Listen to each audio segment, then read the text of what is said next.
So, like I said, when we go out next weekend, we've got a Saturday and a Sunday, you're going to be a bit swamped with choice. There are so many olives out there. There's enormous ones that take a couple of people to lift, really tiny, tiny little ones, whatever it is that you're after. Some people go and collect lots of small ones, like a forest, medium-sized ones. Some people like huge ones that you have to roll up the hill. This one here I dug up, not last year, the year before. This is about as big as I'm willing to go because I can barely lift it by myself and I have trouble moving around by myself. So I don't like it to get much bigger than this. But you'll see them all sorts of sizes and shapes. So my first piece of advice is be fussy. Okay, don't go and just dig up the person you see, because there's probably something better a few meters away or tens of meters away. So be fussy. Try and think about type of trees that you want ahead of time. Big ones, small ones, what you're targeting. And then when you get there, don't get too distracted by the trees and try and focus in on what you want.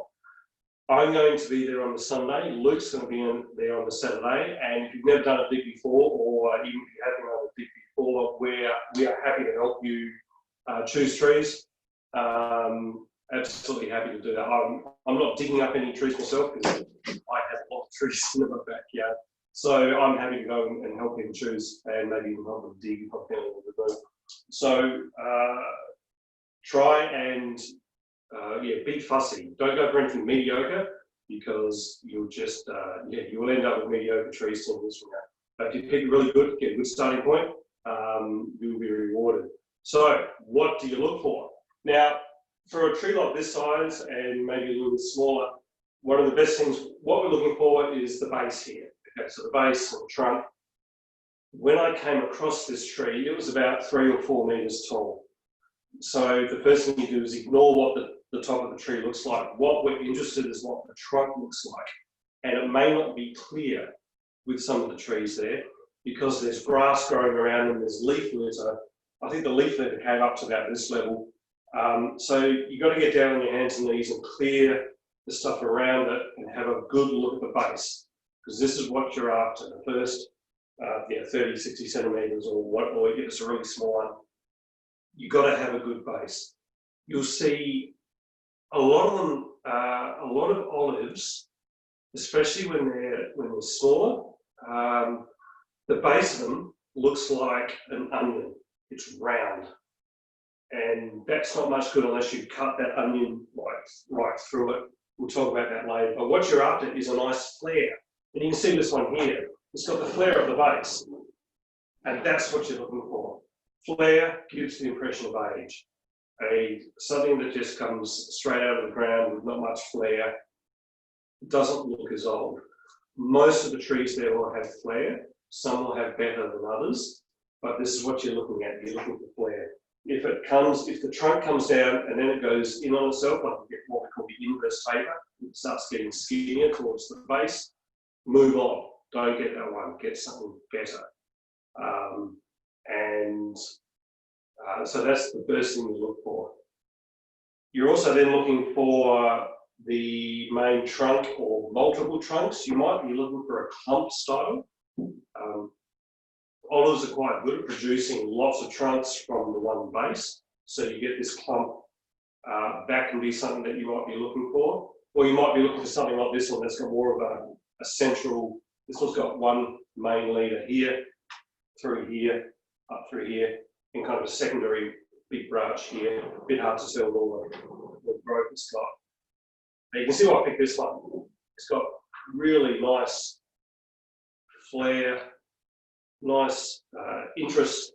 There's little hollows and grooves through here. It's not uniform. It's got a lot of interest in the base of it. And there were quite a few trunks coming off it. I almost split my copy.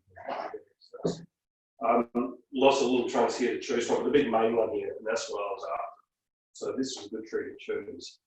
So that's what you've got to look for. If you're going for small ones, still try and get something with a bit of flare at the base. And often you'll find a big, it's like a thicket of small olives, like the size of this room. And you get down on your hands and knees and really crawl in amongst it, sometimes in those, you get tons and tons of these little seedlings, like these small ones. And well, they're not actually even seedlings, they can still grow like a metre or two tall. But they've got thin trunks. But if you get in amongst them and really search, you find out hidden gems within those big groups. So if you're after the smaller ones, and I should have brought some smaller ones in the backyard, I might get, they can be really interesting too. Don't just think you need big hunking ones like this, you can get smaller ones as well, and all the stuff in between. So once you've chosen your tree, and like I said, Luke and I are more than happy to come and help you appraise the tree if we think it's good or not. I remember it helped some of you last year. We found some rippers last year. We found some really good ones. So once you stake your claim, you've got your tree, you've got to dig it out, and it is hard work. There's no way around it. Unless you get the really small ones, they're pretty easy. A bigger one like this, obviously the bigger the tree, the more hard work it's going to be. Like we spend a few hours there, and a tree this size, I would only be digging 1 or 2 out in that time frame, because they take a while, and you don't want to overexert yourself. You're going to take your time to do it properly. The smaller ones, and like the ones that are half this size, they don't take as long. And I've seen people come away with dozens of those because they're easy to dig out. So when we dig, when you go, just to reiterate, take old clothes, because you're going to get dirty. If it's raining, we're still going, and so bring a raincoat if it's going to rain. And for your gloves, I really advise gloves, because these are quite prickly when you get in them. They've got really sharp, broken branches on these, and so a good pair of gardening gloves I would recommend. And also for digging, people bring shovels and picks. I have found that the picks are much more efficient. You can do it with a shovel, but it's a lot slower because you've got to get through the roots. But a pick, I found, is much, much faster. You kind of dig a trench around it and pull it out. I find picks better. So if you're choosing between the two, if you want, you can bring both, but you've got to carry it. If you've got a choice between a pick and a shovel, I choose a pick. Some secateurs, some good strong secateurs, and maybe bush saw, a saw to get through the stuff. Now I'm going to be bringing some stuff along as well, so if you haven't got all this stuff, I've got some as well which you can borrow, that's fine. So first thing you do is clear away the base of it so you can see what you're going to be doing. What I used to do is start chopping the trunk off down fairly low. What I found I do now is I actually leave the trunk, because it gives you a lot of leverage when you come to pulling the thing out. Now, unlike digging up olives is different to digging up other species. If we were going to dig out, if we were going out to Mount Crawford Forest, for instance, and digging up pines, or if we were going to dig up some ash trees, this time of year, ash trees are good, or hawthorns, you would be trying to preserve as much of the root ball close to the trunk as you can, and you want to be, reasonably delicate, especially with pine trees. With olive trees, delicacy goes out the window. We don't care, because we're going to be chopping just about all the roots off anyway. So we're not trying to save the root ball, not even on the small ones. On the small one, if you can save it for your roots, that'll save a bit of recovery time. Don't worry too much about it. But with the big ones, we're going to be chopping through the roots like crazy. So don't worry about trying to preserve the soil around the tree. So what we do is we start digging. If this is in the ground, we start digging a trench around, because what happens is, obviously this is the soil level. What will happen is that this stump will continue out under the ground, and then it will probably tend to come in again, create kind of a ball, and then big, thick, heavy roots coming off all around it. And you need to cut through those roots. So you start digging around and you go in and under as best you can. You start trying to sever the roots as best you can, and there will possibly be some big, thick roots, as thick as your wrist. So you've got to get through those. That's the hard part. But once you kind of start digging around it, then what you do, if you've left a fair bit of the trunk, you can grab the top of it and start using it as a lever. pushing it backwards and forwards, and just snapping the roots off. It's a bit brutal, but it works really well. You can get your secateurs out and clear out some of the branches which are going to be getting in the way, especially the ones up higher, and sort of getting it down. But leave at least one tall trunk to give you that leverage. That's something I've learned over the last few years that makes a big difference when it comes to digging up olives. And then eventually the thing will snap, everyone will go hooray, and then you pull the thing out of its hole that you just dug. Because we're in a national park, you need to fill that hole in as best you can. Obviously there'll be a big depression because you're taking a great big stump out of it, or a small one. Fill in any soil that's still around, but also get any leaves that branches that you cut off, because you want to do it there. You then start, once you've got it out of the ground, then start trying to reduce them down. Get those branches and put them in the hole. That'll stop the erosion, and that'll keep the rangers happy. And we want to keep the rangers happy because it's a great site. We've been doing this for about 3 or 4 years, and the rangers are still happy with us. We want to keep it that way. So you've got your tree out of the ground. You then start getting in and start removing some of the branches down to the manageable size. And secateurs, your saw, start getting into it. And then eventually you end up with a stump on the ground. There is one more step that you need to do. You either do it there at the park or when you get home, is that you're going to have this large stump, and like I said, underneath the original soil level, there'll still be quite a bit of wood, quite a bit of that stump under the ground. And what you want to do is actually get rid of it. And this is a bit that always seems a bit counterintuitive, and it's definitely not something that you can do with a different species, but you want to chop all that off. So this, because firstly, you want to get it into a pot. If I had left this is a grow pot, this is just a plastic tray, obviously, plastic crate.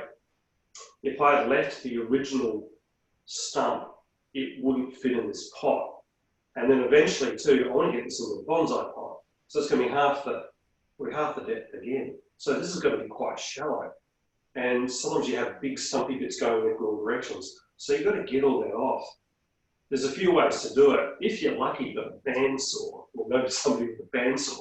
That's the easiest way. You take it to someone's workshop and you just put it with a bandsaw and you cut it through the widest part of the trunk. Most of us don't have that. I've got a little tomahawk, a little axe, and I just sit there on its side and I just hack away. And when you hack it, big chunks of it just fly off quite easily because the wood underneath is quite moist, and it just big chunks of it come off. You can get if you've got a smaller one, you can get a saw and just cut it through the widest bit. If it's a small one, you might want to take it home and do it at home, where you can be a bit more delicate about it. A bigger one like this, I do it on the site just because I make a bit of a mess and bits of wood go in all directions. I've got a little tomahawk and I just hack away at it. Don't forget to do that. Your future self will thank you for doing that, because you'll have a nice flare on your trunk, and you won't have big long bits underneath it getting in the way when you go to put it in your bonsai pot eventually. Are there any questions about what I've talked about so far?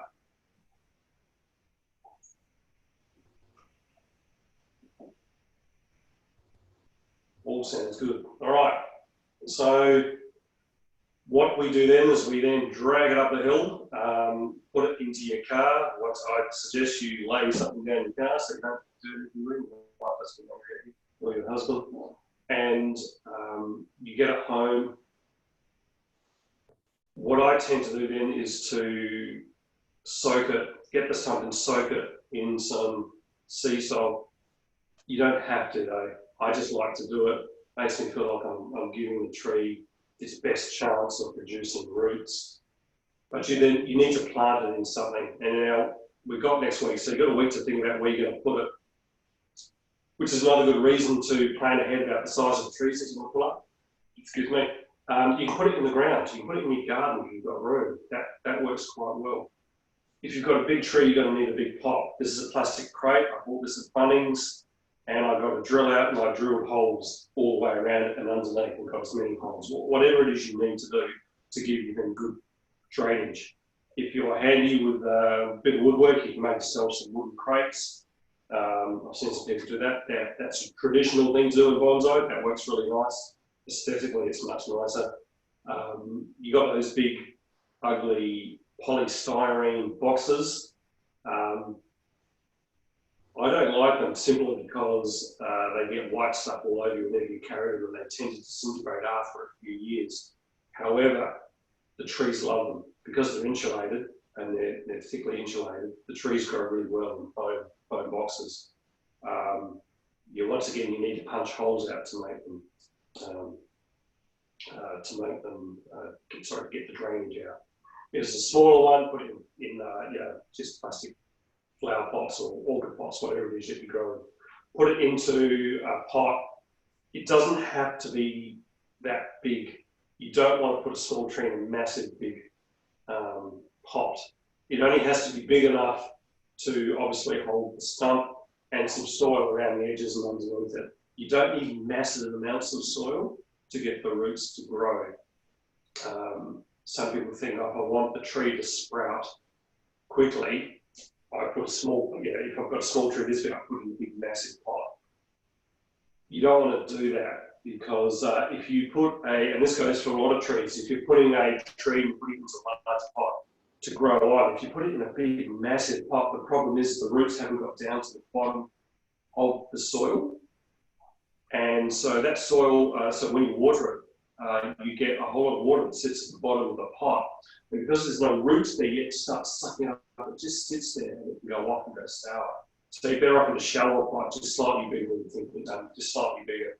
So the roots fill that area quickly and start pulling up the water, and then the water gets through there quickly and gets taken up by the tree. So the water's not sitting down at the bottom. I hope that makes sense. So choose your pot, your container, whatever it is. Like I said, I like to soak my trees in a solution of sea salt. I was told this by, I think, Janet Sadie many years ago. I still do it. I've never done a side-by-side comparison to see if it actually improves. I know a lot of people who don't do that and their trees are still fine, so they get hung up about it if you can't do it. But I like to put it into that. I don't think you need rooting hormone because these stumps are going to produce roots anyway. If you want to use rooting hormone, fill your socks. It won't hurt the tree. It might improve things, I don't know. But I've never bothered with rooting hormone with these trees because they're going to respond. Olive trees store a lot of energy in the vascular system of the tree and in what we call the ligament tubers of the at the base here, big knobbly bits at the base. There is enormous amounts of energy here stored. And even though we cut this stump in half, length horizontally, there's still huge amounts of energy and the tree's going to use it. That's one of the reasons these trees are so hard to kill. They produce so much energy here that a couple of years ago, I went out, I did some volunteering work for the Bush for Life organisation, really good organisation. And we were up in the hills around Adelaide and we were killing off feral olives. And what they would do, the way to do it, it's really hard, but they would get drills, big thick bits on them, and they would drill holes all the way around, and they would fill up each hole with glyphosate, concentrated glyphosate. And each hole had to be no more than about 3 centimetres or 3 or 4 centimetres apart. If they were further apart than that, and that little bit of the trunk would survive and produce a single shoot, and the tree would survive and off it would go again. And we would go around and we would sometimes find big stumps that had obviously been poisoned, and there was one section where they missed, where you had just a little gap between the holes, a shoot would take it off, and the tree was growing like crazy again. So what I'm trying to say is that these are hard to kill, and therefore don't be worried about taking off a lot of the stump. When you get it into a pot, it's going to take off. So get it in your pot, plant it slightly lower than eventually, basically the edge of where you've cut it, you want that to be below ground. So originally, I think when I planted this, the soil level was up a little bit higher up around here.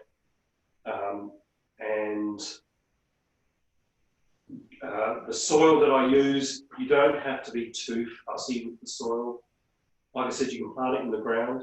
That'll work fine. The tree will grow quite well, although eventually you have to dig it up here, although it'll be easier. The soil mix, I use similar to my bonsai mix, which is,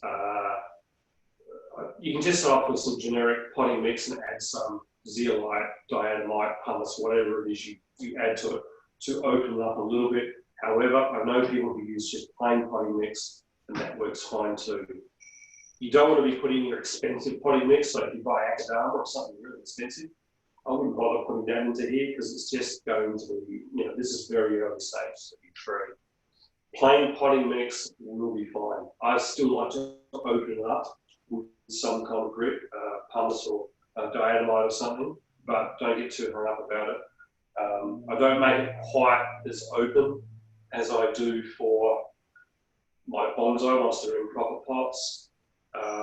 So get it in there, give it a good water, and then put it somewhere sunny.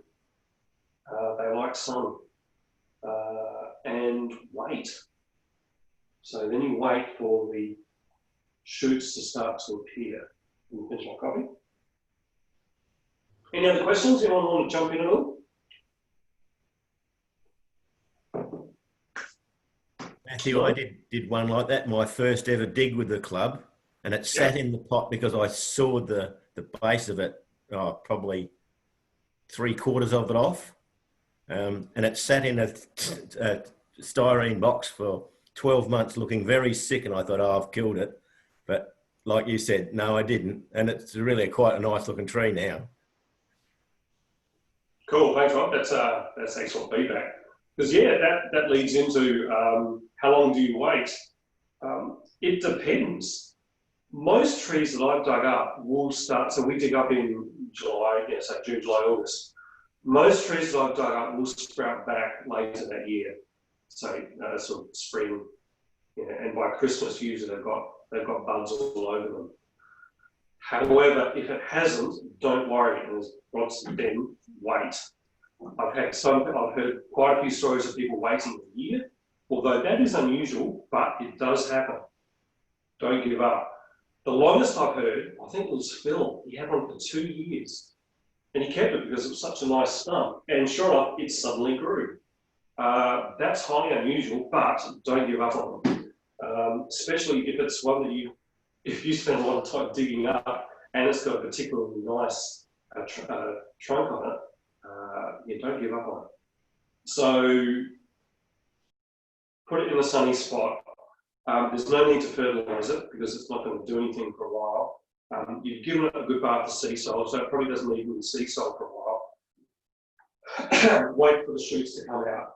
And typically, you'll get shoots all over the trunk. You'll get a lot at the base coming up. And in fact, you'll be getting little shoots coming from the base for the rest of the life of the tree. It'll never stop. I took quite a few of these off just this morning, but it's still got little shoots coming out all over. And I can have a tree that's like 100 years old in a bonsai pot. It'll still be producing little leaves and shoots from the base. You'll get a lot of those. You get them up higher. Hopefully, you'll get some up on the main trunk because they're the ones that you really want. However, I let all the shoots go. I don't remove any of them, at least for the first 12 months. Unless it's growing particularly strongly. I've had one that just went quite crazy. I think this is one of them. It just produced so much growth that by late summer, by the end of summer, I actually started removing the shoots from the base to let the ones up here concentrate the energy up there. I don't do that very often, but it was growing so strongly I made the decision it was fine. But usually I let these ones go. The reason is the more foliage you've got on top, the more shoots you've got, the more photosynthesis is happening and the more roots you're going to be developing. And that's what you want. Little roots are going to be coming out from the edge of where you've cut it and starting to fill the pot. And that's what you want. You want lots and lots and lots of roots So it grows like that for quite a while, typically 12 months. I don't touch it, I just let it go. And once you start getting that growth, once you start getting the shoots, then you can start applying fertilizer. Okay, once these get going, they like a bit of fertilizer. They're not super hungry, but they need fertilizer. Liquid fertilizers are good for younger roots. Myself, I go for the organic fertilizers, so Power Feed, Charlie Carp, can't think of any other ones, but there's a whole lot of fertilizer. Liquid ones are good because they get taken up pretty quickly. But if you want to sprinkle something over the top, all the Osmocotes, as with your other bonsai, Osmocotes are good. All your Nutrog products are really good. I particularly like Sudden Impact for roses. I think that's good for bonsai. Whatever you've got, once it starts growing, start fertilising it. And the leaves will go nice dark green, and then you're on for young and old. It'll just start growing like crazy. So that's the first 12 months.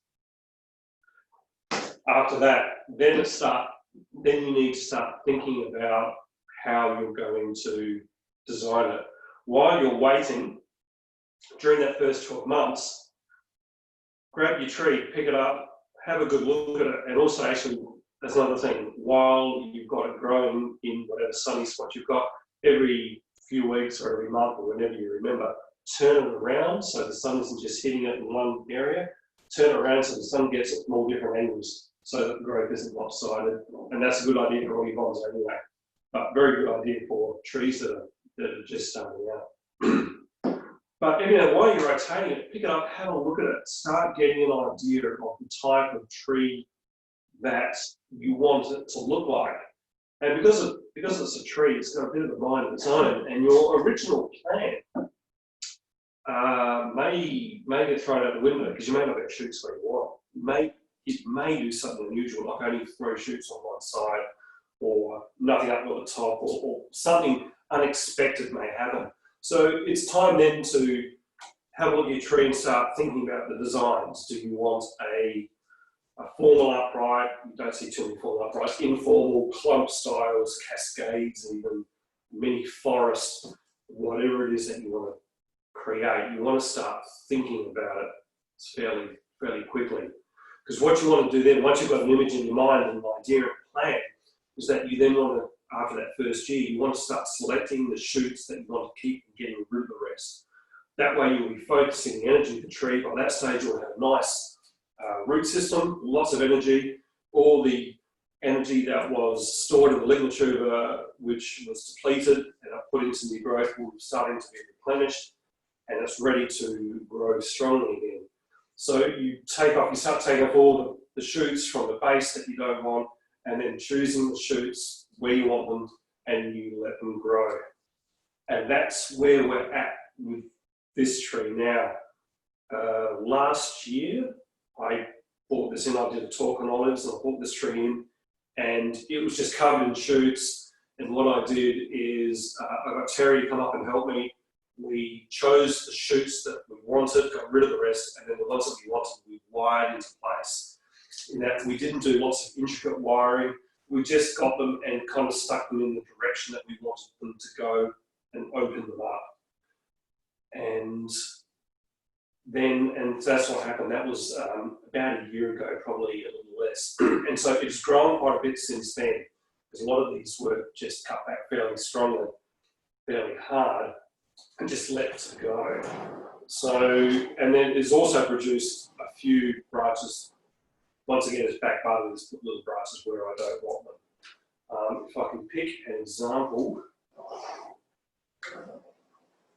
can you see this trunk, this branch here? So here, hopefully you can see that one here. But it came up here, it was covered in shoots. There was two up near the tip. There's this one you may not be able to see, and then this one here. And we just wired it into place. If we can find it. If we can kind of see that. Probably see it a little bit clearer. But those two branches, those two main ones, have now started to fatten up. And that's what I want to do. Because what I don't want to start producing the ramifications straight away. And that's the trap, and that's a lot of a mistake that I see a lot of people do. They get a nice big thick trunk like this, and they start pruning it too soon. They've selected the branches, they let them go, but then they start cutting them back to get the ramifications, twigging this. And it's too soon. Because what you want, a big thick trunk like this, you don't want tiny little spindly branches coming out of it. A thick trunk needs thick branches. I'm using some of the branches that were already on here, like the one I just showed on this quite thick one here.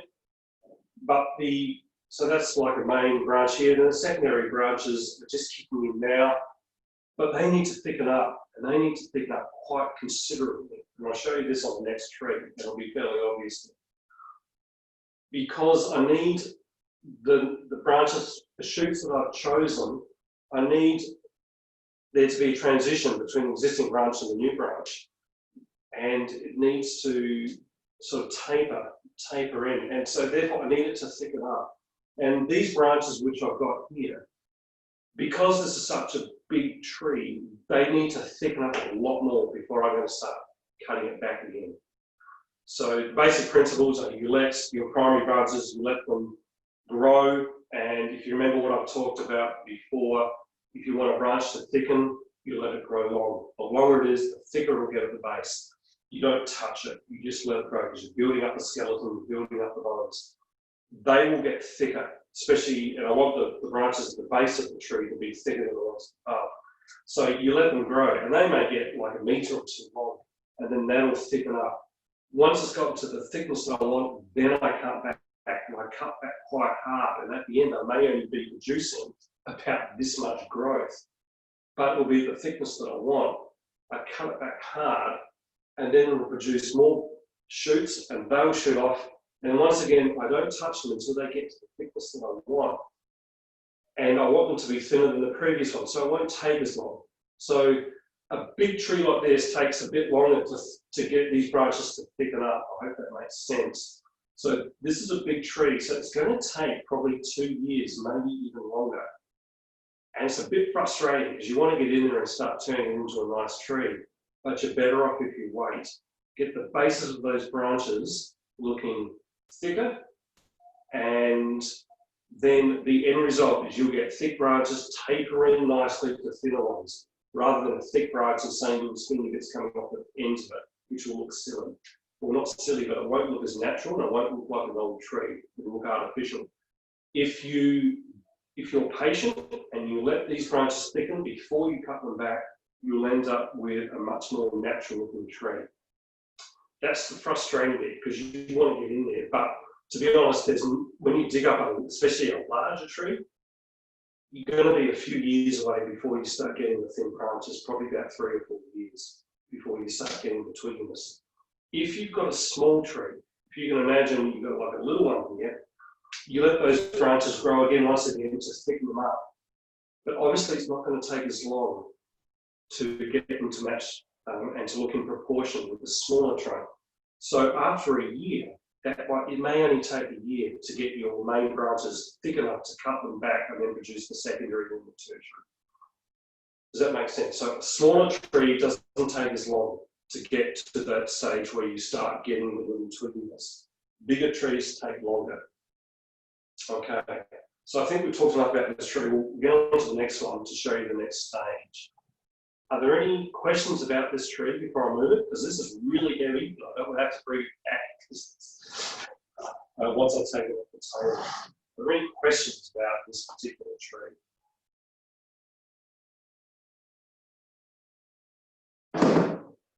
No? Okay. This is a particularly nice tree. I'm very excited about this one. This one's going to be really nice. Okay, now I'm going to make some grunty noises as I move this because it's really, really heavy. Just bear with me. Put this one here. And move this one. Like I said, this is about as heavy as I like. Oh gosh. Whew. All right. So next tree in this page.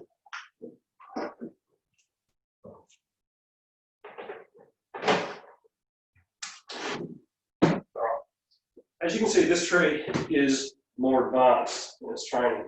This is just a temporary pot. This is a mica pot. I love these mica pots. They're hard to get these days because they're the basic type of plastic. They're kind of shaped to look like a bonsai pot. So yeah, it's better than a box or a polystyrene box or something. And the other nice thing is that they're very light, so it's not so hard to move them about. So this is a tree that was dug up from Brown Hill Creek. Excuse me, about 8 years ago. And what I did is I did exactly what we talked about before. Now, you can see why I chose this tree when I dug it up. It's a beauty. It's got nice flare on it, all the way, really, really nice flare. And then what I liked about it is that most trees, the trunk comes straight up like a telegraph pole. This one came out at an angle, which is awesome. And then it's got this lovely curve to it. All around. It's got a big dead bit here. But you can see the curve of that trunk up to here. That's why I chose this tree. It was a hard dig. It was on the edge of the slope. I can't remember why it was leaning out. There might have been a rock here. I can't remember. But you can see why I targeted this tree. It took me a long time to dig up because it had great big, I remember it had particularly large roots on it. So I did the same thing. I dug it up, brought it home, chopped off the base, soaked it in sea soil, put it into a growing pot. I think I put it in a different pot, this one soft mud, and I let it grow. This had no branches on it at all, except for this something bit here. That was about it. So all these branches had to be grown off from scratch. So I let it grow for a year. I then chose the branches that I wanted. I wired them roughly into place, pointing out in the directions that I want, and then I let them go. And this one, it took a long time to grow. See this big section here, up at the base here, is thicker than my thumb. Same with most of them. Also the apex up here, it had no apex, so that had to grow from scratch. And the lower branch particularly took about 3.5, maybe even 4 years to get to the thickness that I wanted. And it grew really quite tall, the branches that I let go. But these bottom branches especially, because I want the bottom branches to be thicker than the ones above it, to give that impression of age. So I let these grow really strongly. You may not be able to see in here. I might get the camera a little bit closer because this tree is big. There's some scars here. I'll lose it and move the camera. Move this big tree out of the way.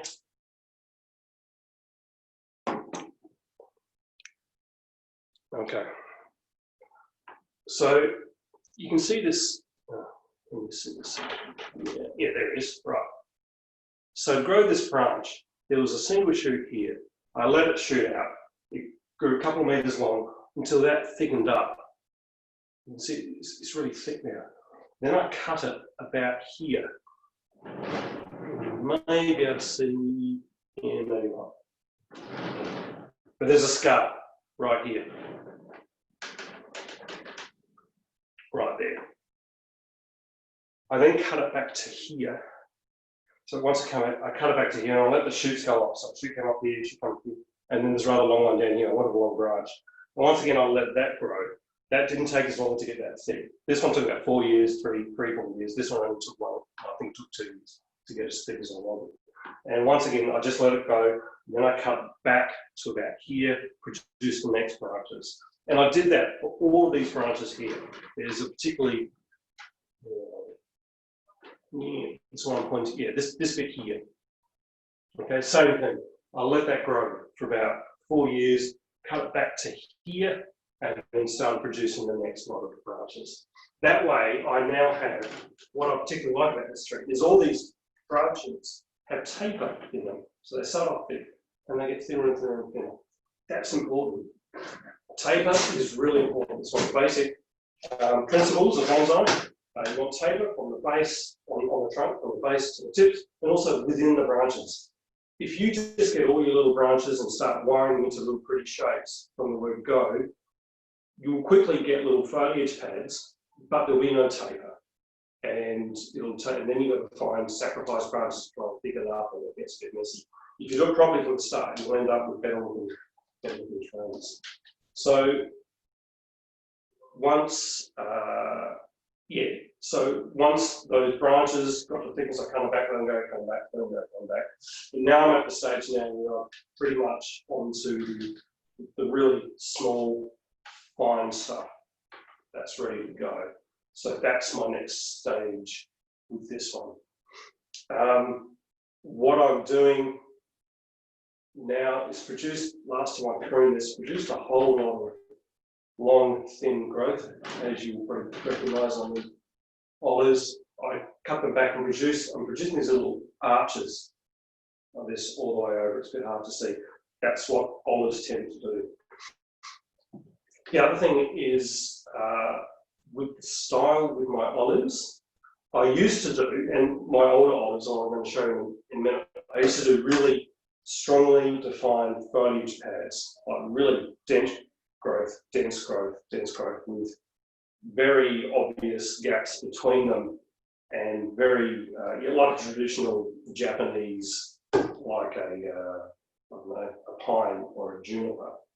So I have these very strongly defined foliage pads. They look pretty, they look really nice, but I've decided now with my future olives, I'm going to let them look a bit more like an olive in the wild. And the olives that we have growing here in Adelaide, I mean, the oldest one you'll see is obviously no more than about 200 years old.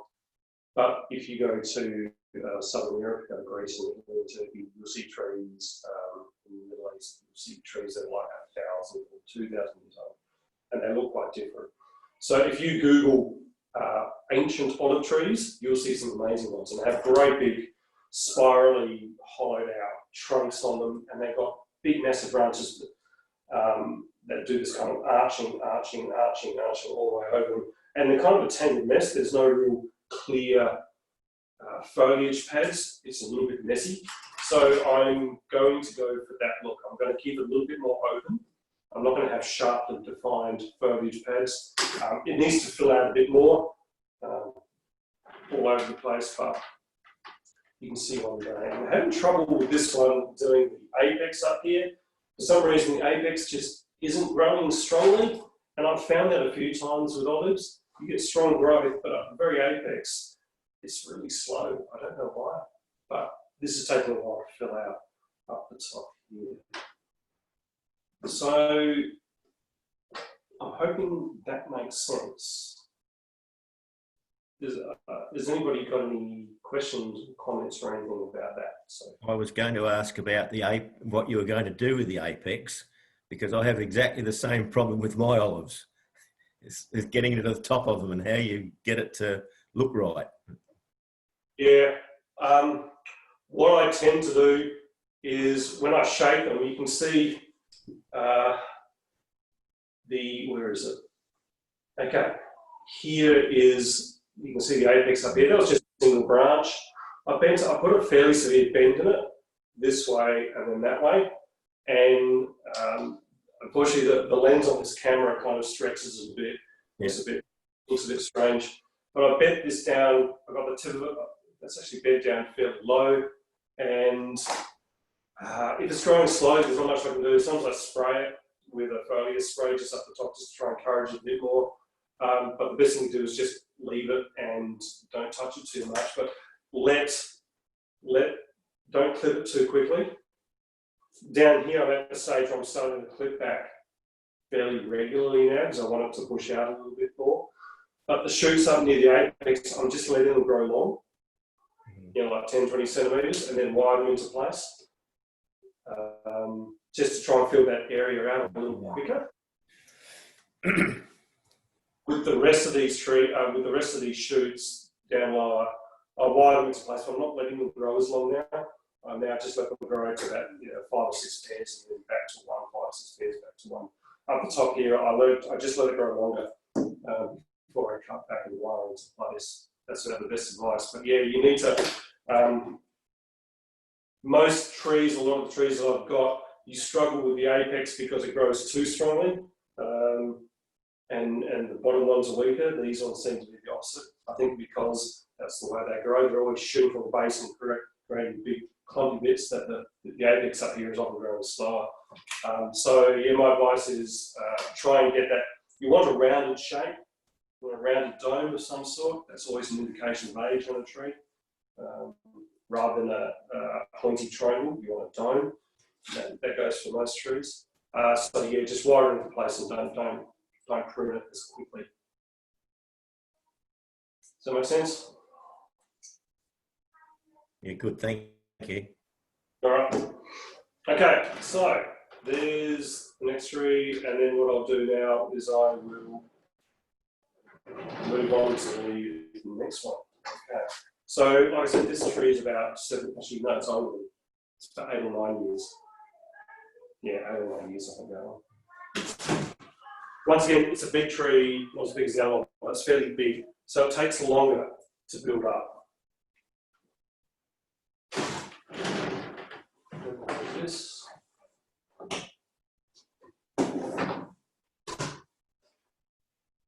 All right.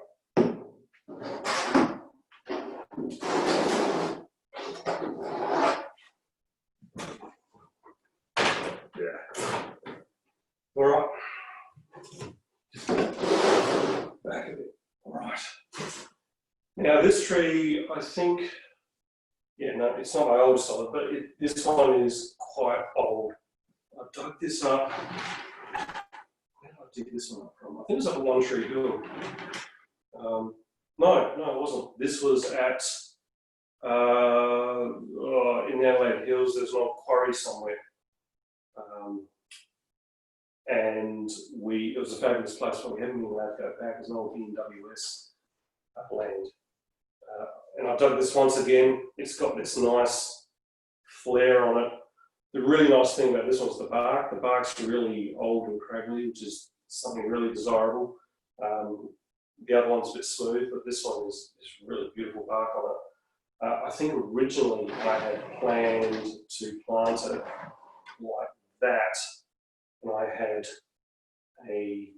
like a big thick branch coming out here and a big thick one off there, but yeah, eventually anyway, it ended up like this. It is really wide. The issue I have is this big chunk back here actually overhangs the top a little bit, which is fine. And that's the rear of the trunk, so it's quite large at the base, but it tapers really nicely. And once again, I had to grow everything in place. Now, I chose a style here that I wouldn't do as often these days, but it's an informal upright. So it's got branches, left, right, all the way to the top, front branch here, back branch here. It's a fairly typical informal upright.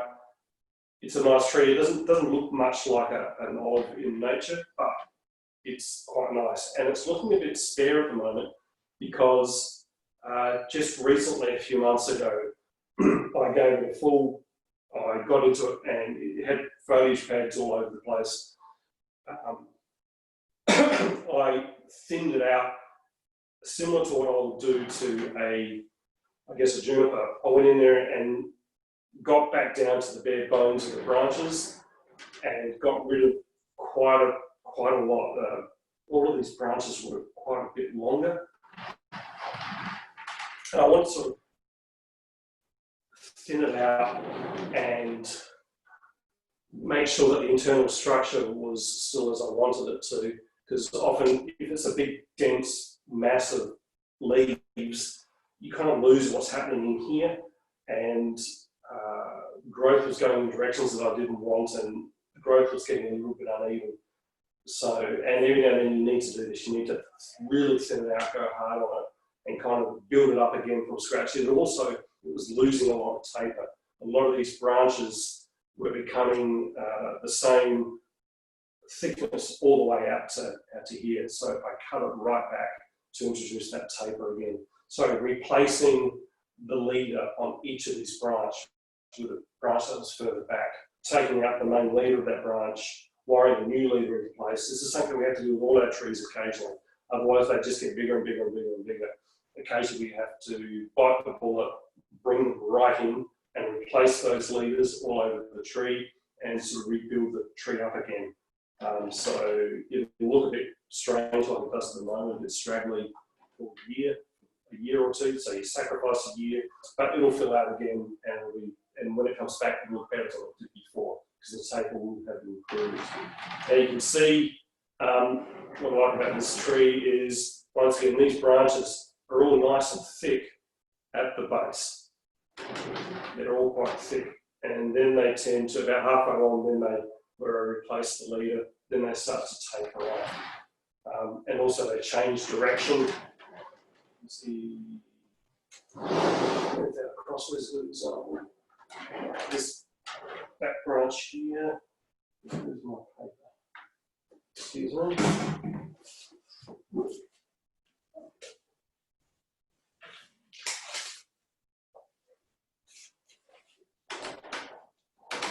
I'm sure you can see that very well. But each time I cut it back, I let the same process before. I let the branch grow quite strongly, cut it back hard, let the next one go, cut it back hard, let it go. Not only do you reduce taper, it's a bit hard to see, taper, but also movement in the trunk as well, which looks more natural than if you just wired it into a crazy shape and let it grow. Cut and grow, cut and grow all over the place. So once again, this one needs to fill out again. And I'm not going to have those really strongly defined foliage pads. That's just my personal preference. So less Japanesey style, a bit more of an Aussie style. However, yeah. So another good example is this whole apex. I'll turn on the side there. Once again, this apex here, that had to be grown from scratch. There was no trunk here at all. And that took a long time to get to the thickness that I wanted. That took about 5 or 6 years. It took a long time for that to grow as thick as I wanted. It had little shoots coming out all over it. I let them all go. And then once I got to the thickness, I cut them all back down. I cut them off, and then it got cut off about here. And then the next shoot went off in that direction. Off it went. This section here, hard to tell. Yeah, hard to tell. The next section grew, let it thicken up, cut back, grow, cut back, over and over again to build up the branches that I wanted. Okay. So that's I guess that's the process in a nutshell. Once you've got to the stage where you've got all your little twigs everywhere, and then you want to maintain it over summer, you let the little shoots grow about 10 centimetres, or maybe 5 or 6 pairs. You get 5 or 6 pairs going all the way along. You cut it back down to 1 pair, down to the base pair. You'll get 2 subsequent shoots coming out from that. Don't do that now because the tree's not growing. But you do this over spring and summer. Let them grow, cut them back to 1 pair, let them grow 1 pair, and it will fill a space very, very quickly. Okay. How are we going for time? Okay, that's about an hour. Are there any questions about olives or anything? Would you do much carving on an olive mat? Yeah, I do a bit of carving. The olive wood is really, really hard, so you need something fairly grunty to get into it. I've got 2 carving tools. One is basically a Dremel, and a Zizzo rip-off of a Dremel, and that's good for really fine work. But if you're carving big chunks, I've got a larger what do you call it? I can't think what it's called. It's like a Dremel, but it's much, much bigger, big Makita. And that's a big, chunky carving tool to take out large chunks of it. If you look at pictures of really old olives, they've often got big dead sections across here. As your tree grows, you'll see them. You can exaggerate them, but in the little crevices, you'll see areas where the bark starts to die off a little bit. You can exaggerate that take the bark off first, and then just start carving it out. I'm going to carve this out more so it's more hollow, because that's what you'll see, big hollow sections in the base of the old, really, really old olives, big hollow sections. So I do a fair bit of carving here to, this one needs, you may not be able to see, but there is, in here, there's a big dead section where the original trunk was. That needs to be carved out. It's hidden behind here, but it's a flat top. It looks like a trunk that's been cut. Yeah, sort of in here, I need to hold that out a little bit more. So with the small trees, you don't need big heavy equipment, just a pair of pliers to strip. If you want to hollow an area out, you strip the bark off and you get in there with a pair of pliers. You just start pulling little bits of wood off while the wood is still green. And you start pulling that, little sliver at a time. And you get a very natural looking hollow just by pulling out little bits of wood off it. That's a really good method.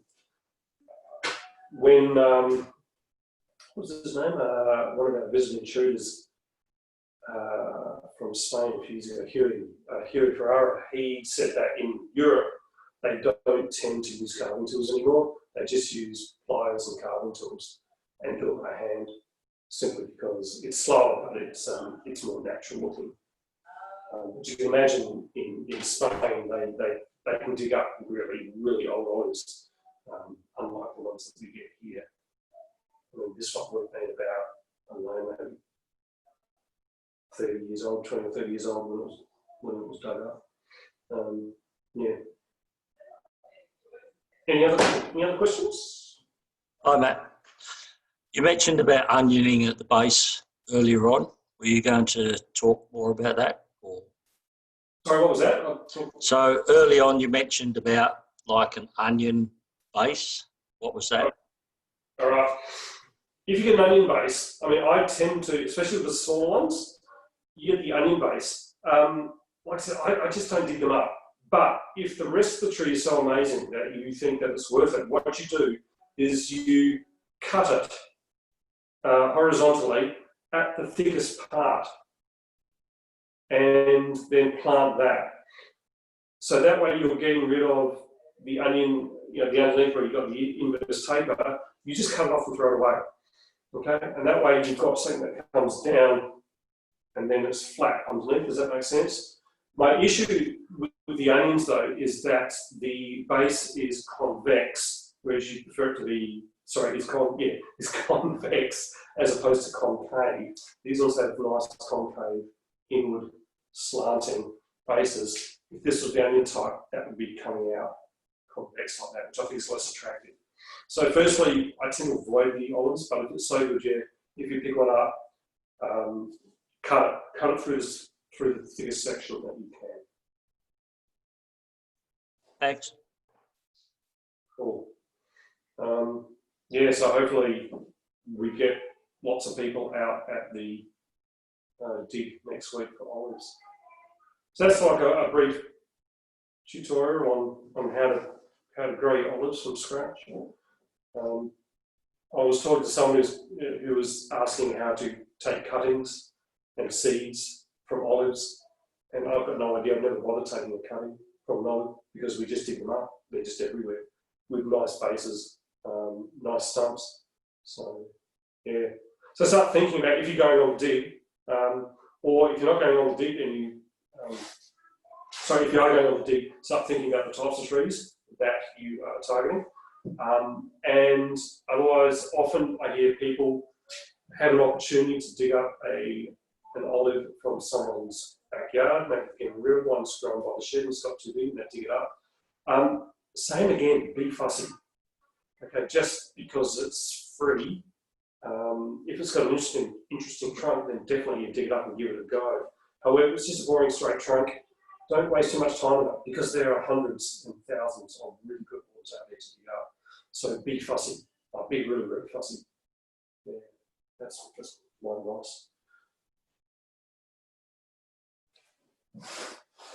Any other questions about anything kind of bonsai-y? We've got, it's the weather, we're well and truly into winter now. I've got a whole lot of deciduous trees out there, which a lot of them are still holding onto the leaves, but they're starting to drop off right now. So I've got a whole lot of deciduous trees to work on in the next few weeks. And once we hit July, it's actually time to start thinking about repotting for ash trees. Because ash trees, every year they take me by surprise. They always are the first ones to shoot, and you want to repot them before they start producing much growth on them, just as the buds start to swell. So we're going to be repotting ash trees pretty soon. So get ready for that. Get your pots ready, get your soil ready. Yeah, start thinking ahead. Anything anybody wants to talk about?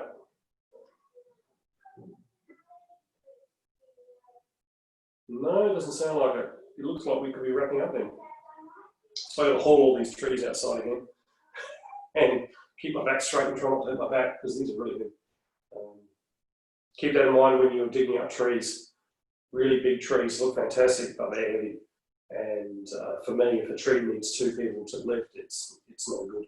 I won't be able to do it by myself, so keep that in mind. Okay, I think we might wrap this up then. I'll post this up onto YouTube. We've got, so I put all of these sessions up onto YouTube, and he sends out the link. And the talk that we did last Tuesday night with Neil Padbury, which is fantastic, his is up on YouTube. You should have seen the link for that. Andrew Edge, who was the other guy who's supposed to be coming out from Queensland this year, he's agreed to do a Zoom meeting, so we'll be sending out details for that as well. Okay. And hopefully see you next weekend. See some of you people in person. That'll be great. So anything else before I wrap up? Yeah, Matthew, it's Gail. Yep. The mycopots, I mean, for us, they're very fascinating because they don't have the weight. Is anyone bringing them in anywhere? No, I haven't seen them for years. I know that Greg Horner is bringing in plastic bonsai pots from China, but they're quite small. Right? They're not even the large ones I've not seen.